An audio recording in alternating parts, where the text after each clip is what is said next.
저는 주일마다 오전에 제일 노인 요양원에 가서 어르신들과 함께 예배를 드립니다. 벌써 2년 정도 어르신들과 함께 예배를 드리고 있는데 갈 때마다 제 마음을 감동케 하시는 어르신이 한 분 계십니다. 그 어르신은 주일 예배를 어찌나 사모하는지 심지어 그 침대에서 떨어진 날도 그 예배를 드리는 자리까지 나오시더라고요. 근데 그 자리를 휠체어를 타고 나오시는 어르신의 모습을 보는데 제 마음이 참 많이 감동이 되었습니다. 특별히 2년 동안 지켜보신 어르신의 모습이 주일 설교 목사님께서 하시는 작은 말에 웃기도 하시고요, 조금 심각한 말에는 정말로 심각하게 받아들이기도 하시고, 그 70이 넘으신 어르신이 저에게는 마치 때로는 어린아이처럼, 때로는 너무나도 순결한 어른처럼 제게 느껴지는 거예요. 제가 그 어르신이 말씀을 그렇게 간절히 사모하는 모습을 보면서 제가 참 많이 2년 동안 배운 것 같습니다. 그런데 오늘 본문에는 그와 비슷한 장면이 일어나고 있습니다. 특별히 마가복음 4장에는요, 예수님께서 수많은 사람들을 데리고 말씀을 가르치기 시작하십니다. 예수님은 배 위에 있으시고요, 그리고 많은 제자들은, 그리고 사람들은 배 앞쪽에 해변에 앉아 있었습니다. 그래서 예수님께서는 자연스럽게 바다에서 해변으로, 그러니까 바다에서 육지로 불어오는 이 바람을 이용해서 주님의 말씀을 전하기 시작했습니다. 우리가 잘 아는 우리 풍랑잔잔 본문 전에는 많은 사람들이 예수님의 말씀을 들었던 장면들이 오늘 보여지고 있습니다. 그런데 우리가 이 본문을 보면서 우리의 마음을 조금 더 질투나게 하는 장면이 있습니다. 그 말씀이 어디냐면 바로 34절에 제자들을 불러서 그 말씀을 좀 더 상세하게 말씀을 전하는 장면이 나옵니다. 제가 이 본문을 묵상하는데 여기에 앉아있는 많은 사람들이, 그리고 제자들이 너무나 부러운 거예요. 말씀이 되신 그 예수님께서 그 말씀을 하나씩 하나씩 풀어 설명하시는데 어찌 그 마음이 뜨겁지 않겠습니까? 그냥 평범한 목사인 우리가 말씀을 전해도 이렇게 많은 사람들이 하나님의 은혜 받고 하나님을 기뻐하는데, 하물며 우리의 모든 것 대신 예수님께서 그 수많은 사람들에게 말씀을 전하시는데 분명히 많은 그 사람들이 그 가슴이 뜨거워졌을 것입니다. 이렇게 말씀이 충만한 그들에게 오늘 새로운 위기가 닥칩니다. 여러분, 말씀이 충만해지면 어떤 일이 일어나시는지 아십니까?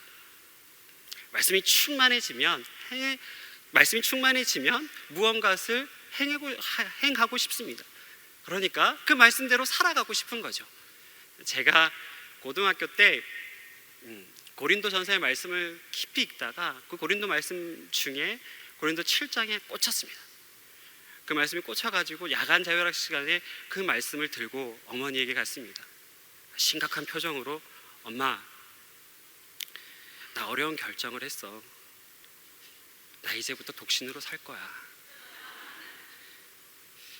너무 실망하지 말고 동생이 있으니 괜찮을 거야 라고 말을 했더니 아주 어이없이 쳐다보는 저희 어머니의 표정을 잊을 수가 없습니다. 제가 고린도전서 7장의 말씀을 보고 나도 진짜 바울처럼 독신으로 한번 일생을 살아봐야겠다라는 그런 생각을 했던 것입니다. 비록 저에게는 예수님 같은 좋은 선생이 없어서 그런 오해를 했지만 우리 예수님께서는 어디 그런 것과 비교할 수 있겠습니까? 분명히 상세히 자세히 수많은 사람들에게 그렇게 말씀을 전했을 것입니다. 목사님의 친절한 지적 감사드립니다. 제가 네, 감사드립니다, 목사님. 그래서 우리가 말씀에 충만해지면 뭔가를 하고 싶어져요. 그리고 그것이 무모할지라도 뭔가를 행동을 하고 싶어지지 않습니까? 그런데 우리 예수님의 말씀을 들은 제자들도 마찬가지겠죠. 하지만 그런 제자들에게도 위기가 닥칩니다. 마치 우리의 인생 가운데 어떠한 시련과 방황이 다가올지 예측할 수 없듯이 우리의 제자들도 그런 위기를 경험하게 되는 거죠.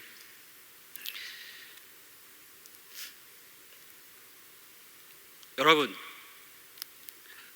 오늘 이 배경이 되는 이 제자들의 모습들을 한번 잘 보시기 바랍니다. 이곳이 어디입니까? 바로 바다입니다. 바다는 저의 고향이기도 합니다. 저는 섬에서 자랐고 섬에서 태어났습니다. 섬은 그래서 늘 저에게는 친구와 같은 존재입니다. 그래서 바다는 참 아름다운 곳이지만 또 한편으로는 참 무서운 곳이기도 합니다. 왜냐하면 인간은 이 바다 앞에서 참 무력한 존재이기 때문입니다. 아마도 예수님의 시대 사람들도 마찬가지였을 것입니다. 그 당시에 전기불과 GPS 같은 것들이 없었기 때문에 분명히 어업을 하는데, 특히 밤에 어업을 하는 것은 거의 불가능했을 것입니다. 그런데 오늘 본문의 말씀을 보니까 저녁쯤에 주님께서 이 제자들을 데리고 저 건너편으로 가기를 원하시는 것입니다. 거기에 분명히 이 바다의 전문가인 제자들도 타고 있을 터인데 예수님께서 바다 저편으로 건너가자라고 했을 때 제자들이 과연 어떤 생각이 들었을까요? 사실 문제는 그 다음입니다. 출발할 때는 예측할 수 없었던 강풍이 일어나기 시작하고, 그리고 파도가 치더니 급기야 그 바닷물에 물이 들어오고, 그리고 이 배는 흔들리기 시작하는 것입니다. 여러분, 예수님께서 타고 다니셨던 배는 로마 주력 해군의 배였던 3단 갤리선 같은 배가 아닙니다. 즉 3층 높이의 배가 아니라 예수님과 예수님의 제자들이 타면 꽉 차는 작은 고깃배였습니다. 그러니 예수님과 제자들이 탔던 이 고깃배가 흔들리기 시작하니까 얼마나 심하게 흔들렸겠습니까? 특히 이 바닷물이 들어오면 배는 밑으로 깔아앉게 되어 있습니다. 아마 제자들은 다 급했을 것입니다. 이 깔아앉아 버리는 이 배를 보면서 급히 물을 펐을지도 모릅니다.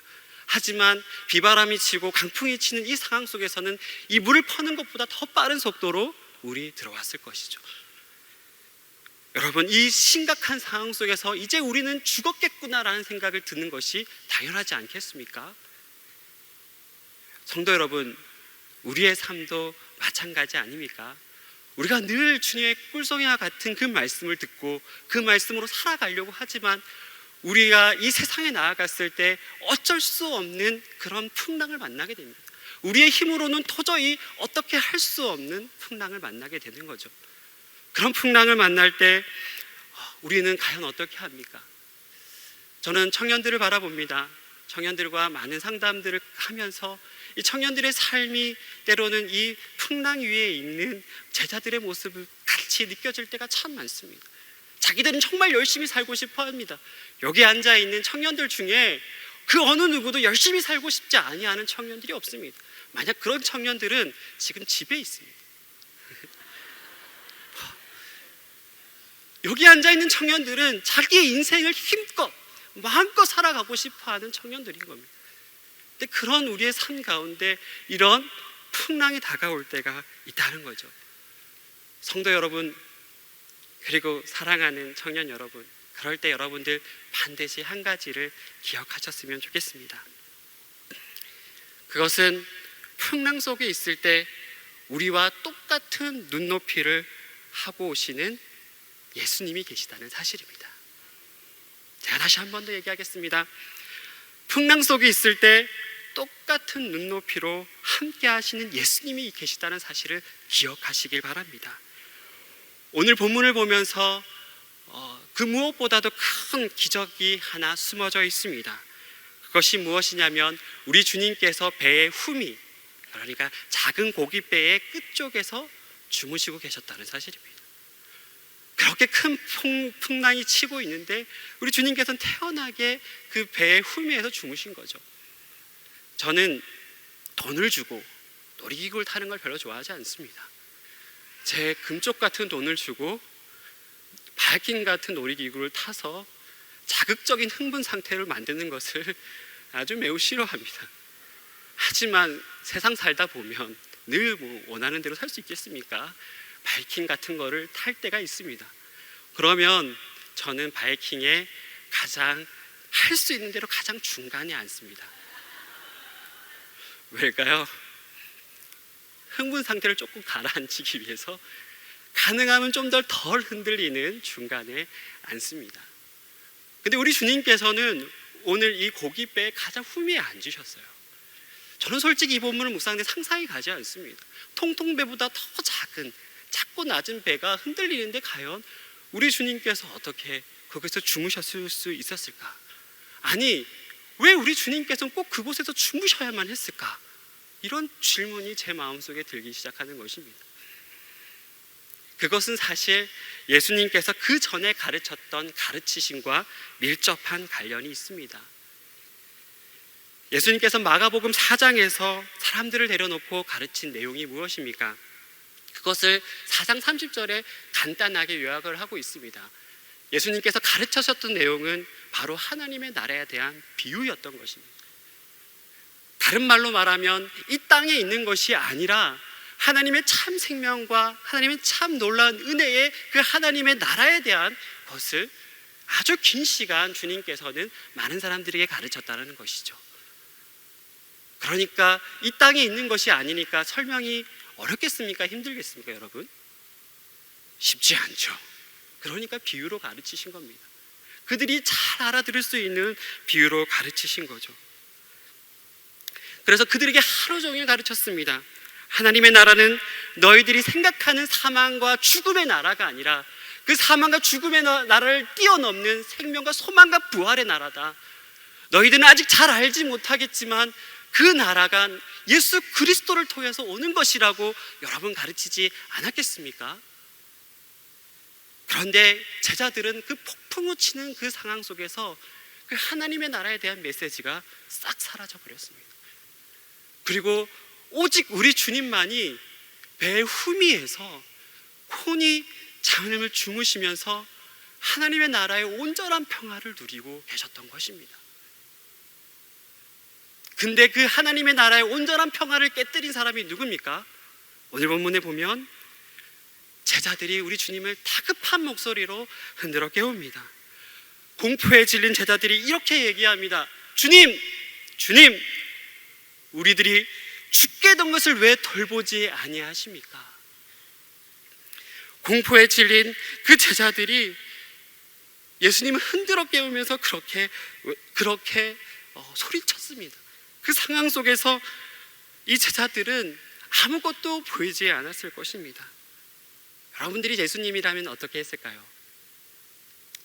만약 제가 예수님이라면 여러분 해풍, 그러니까 바다에서 육지로 부는 해풍은 주로 낮에 불니다. 보통 11시쯤, 12시쯤 상황에 따라 달라질 수 있겠지만, 근데 오늘 말씀 보니까 해 저물 때까지 우리 주님이 가르치신 거 아니십니까? 그렇게 오랜 시간 우리 주님께서 가르치셨는데 그 가르침을 깡그리 잊어버리고 두려움에 떠는 그 제자들 앞에 주님, 제가 만약 주님이었다면 그냥 무시하고 주님이 가던 길로 저는 갔을 것 같습니다. 그 외침을 무시하고 그냥 원래 주님이 목적했던 대로 그냥 갔을 것 같습니다. 하지만 우리 주님께서는 그 사망과 공포에 짓눌려버린 그 제자들의 그 외침 사이로 들어오십니다. 그들이 비록 말씀 속에서는 생명과 부활을 들었지만, 그리고 폭풍 속에서 다 잊어버렸지만, 우리 주님께서는 그들이 겪고 있는 폭풍의 공포 속으로 들어오셔서 우리 주님이 어떠한 분이신지를 가르쳐 주십니다. 여러분 놀랍지 않습니까? 제가 본문을 읽는데 최근 며칠 전에 읽었던 한 인터넷 글이 생각이 났습니다. 많은 네티즌들에게 공감을 받았던 이야기입니다. 삼촌과 어린 조카의 이야기입니다. 어린 조카와 삼촌은 같이 살았습니다. 왜냐하면 이 삼촌이 백수였기 때문입니다. 어느 날 조카가 학교 앞에서 병아리 4마리를 사들고 들어왔습니다.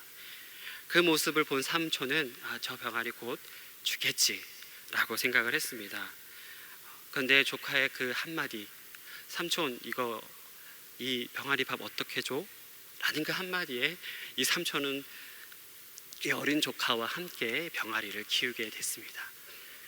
근데 역시 삼촌의 예상대로 이 병아리가 죽었습니다. 그날 한 마리가 죽었습니다.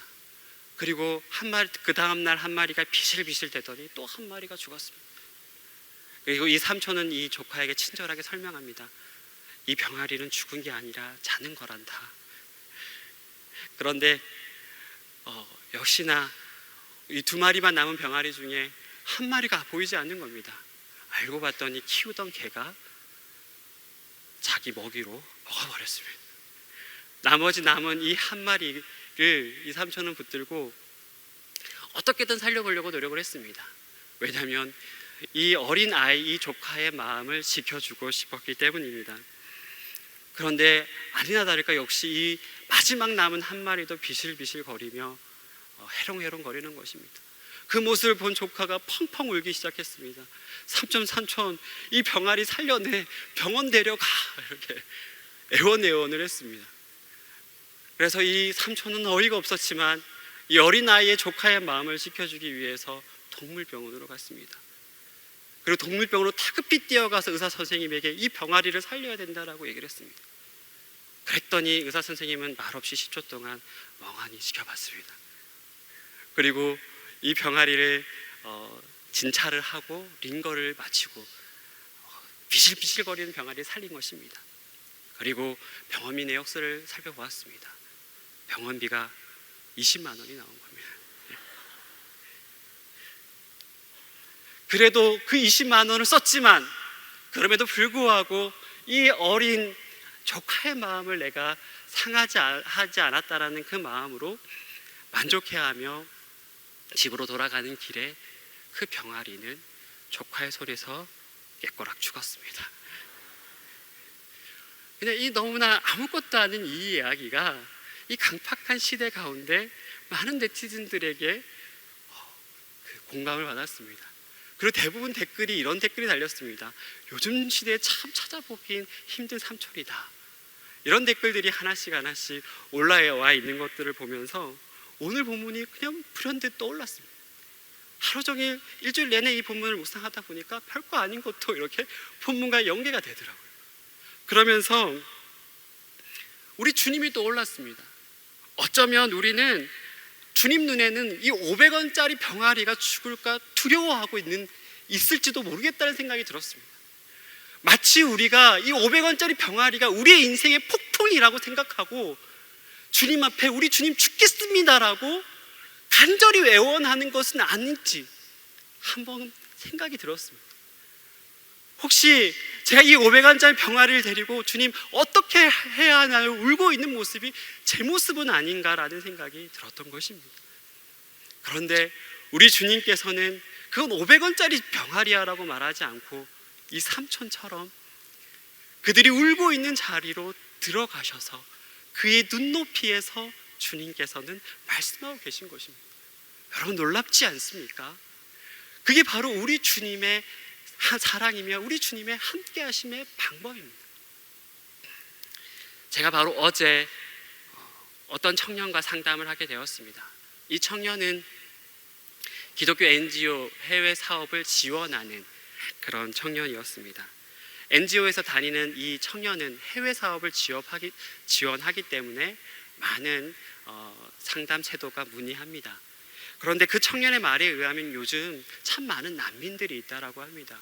아프리카 전쟁으로 인한 아프리카 내전으로 인한 난민, 그리고 미얀마 내전으로 인한 난민, 그리고 우리가 잘 알고 있는 시리아 전쟁으로 인한 난민들이 참 많이 있다고 합니다. 그러면서 그 자매가 이런저런 얘기를 하면서 한 선교사님에 대한 얘기를 하더라고요. 그 한 선교사님은 시리아 난민촌에서 난민 학교를 하고 있습니다. 근데 그 선교사님도 다급하게 이제 많은 것들이 필요하니까 그 NGO에게 여러 가지 것들을 요청하는데 요즘 시리아 상황이 너무 좋지 않으니까 그냥 비록 난민촌에서 난민 학교를 하고 있지만 그냥 나오면 안 되겠냐고 NGO에서 많이 요구를 했습니다. 그리고 선교사님 주변에 있는 많은 지인들도 가능하면 그냥 시리아에서 나와서 다른 곳에서 사역하면 어떻겠니라고 많은 사람들이 권유를 했다고 합니다. 근데 이 선교사님은 꿋꿋하게 그 난민촌에 있는 난민 학교에서 그 아이들을 가르치는 것입니다.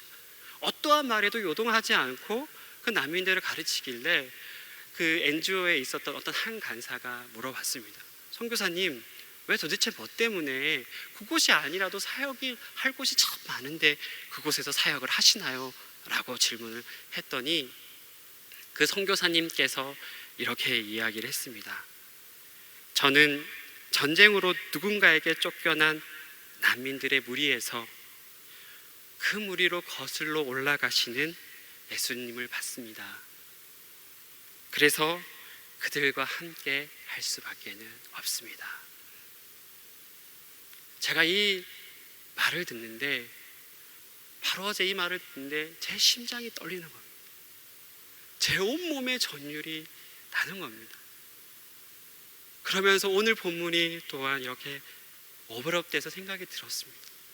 폭풍 속에서 공포에 질려서 떨고 있는 그 제자들의 그 마음 가운데 그들의 눈높이로 제자들에게 갔던 것처럼 그 난민들이 고통받아 하고 아무도 받아주지 않는 그 상황 속에서 그 난민들을 거슬러 올라가시는 예수님, 그 난민의 눈높이로 가시는 그 예수님이 같은 예수님은 아닐까?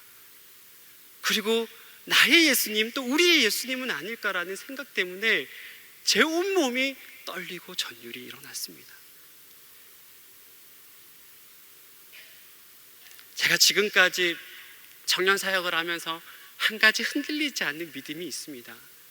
그것이 무엇이냐면, 우리 청년들의 상황이 어떠하든지, 우리 청년들이 무엇을 하든지 우리 예수님은 그들의 눈높이로 들어가셔서 그들을 만나 주실 수 있는 분이다. 세상 사람들은 말합니다. 이제는 더 이상 기독교가 답이 아니다. 세속적인 가치, 그러니까 보이는 것을 더 소중하게 생각하는 이 풍토 속에서, 이 세계관 속에서 보이지 않는 절대적인 그 주님을 믿는다는 것은 불가능한 일이다 라고 사람들은 말합니다. 그래서 다른 것들이 필요하다라고 말을 합니다. 하지만 저는 절대로 그렇게 생각하지 않습니다. 왜냐하면 우리는 흔들릴 수 있습니다. 그리고 인간의 마음은 꺾일 수 있고 우리의 생각은 좌절이 될 수 있고 때로 우리는 공포에 떨어서 무엇을 해야 될지 모르는 그런 상황에 처할 때도 있습니다. 하지만 그 사망을 뚫고 오시는 예수님이 계시는 겁니다. 하나님의 나라에서 우리에게 말씀하시는 것이 아니라 우리의 현실에서 처절하게 고통하고 있고 처절하게 무서워하고 있고 처절하게 흔들리고 있는 우리의 그 상황 속에 들어오시는 그 예수님이 계시다는 것입니다. 그 예수님이 변하지 않는다면, 그 예수님이 진실이다면 이 시대가 어떻게 바뀌든지, 그리고 이 시대가 어떻게 변하든지 이 시대를 살아가는 젊은이들에게는 반드시 희망이 있다. 왜냐하면 그 폭풍 속을 뚫고 갈 수 있는 유일한 길은 바로 우리의 눈높이로 들어오시는 그 예수님을 만나는 것이 유일한 길이기 때문입니다. 성도 여러분, 여러분들의 삶은 그러지 않았습니까? 여러분들이 살아온 그 인생의 길에 폭풍 한 번 없었다라고 누가 말할 수 있겠습니까? 여러분들이 살아온 그 인생길에 흔들리는 파도를 경험하지 않았다라고 여기 앉아있는 성도님들 중에 누가 그렇게 얘기할 수 있는 사람이 단 한 명이라도 있겠습니까? 성도 여러분들이 그 폭풍우를 뚫고 그 파도를 뚫고 여기까지 와서 주님의 은혜를 찬양했다면, 저는 여기에 앉아있는 청년들, 여기에 앉아서 주님을 찬양하는 청년들도 20년, 30년 뒤에 지금보다 더 많은 사람들이 이곳에 앉아서 주님을 찬양하고 주님의 신실하심을 높일 것이라고 저는 확신합니다. 제가 4학년 2학기, 대학교 4학년 2학기 때 제 한 손에는 심리학대학원, 임상대학원을 놓고 또 한 손에는 신학교 지원서를 놓고 1년 동안 주님 앞에 씨름하며 기도를 했습니다. 주님께서 저를 이 땅에 불렀다면 하나님 어떻게 해야 할까요? 이 시대가 참 많이 변해가고 있는데 저는 사람을 살리는 일을 하고 싶습니다. 내 인생 그렇게 길지 않은데, 길지 않은 인생이라면 사람을 살리는 일에 내 모든 것들을 던지고 싶습니다. 주님, 임상심리학자가 되는 게 제게 답인가요? 아니면 목회자가 되는 게 제 인생의 답인가요? 1년 동안 씨름하는데 주님께서는 그렇게 물으셨습니다. 준호야, 네 인생이, 너를 이끌어온 너의 인생이 답이지 않겠냐? 그리고 신학서 지원서에 저의 이름을 기재했습니다. 기도하도록 하겠습니다.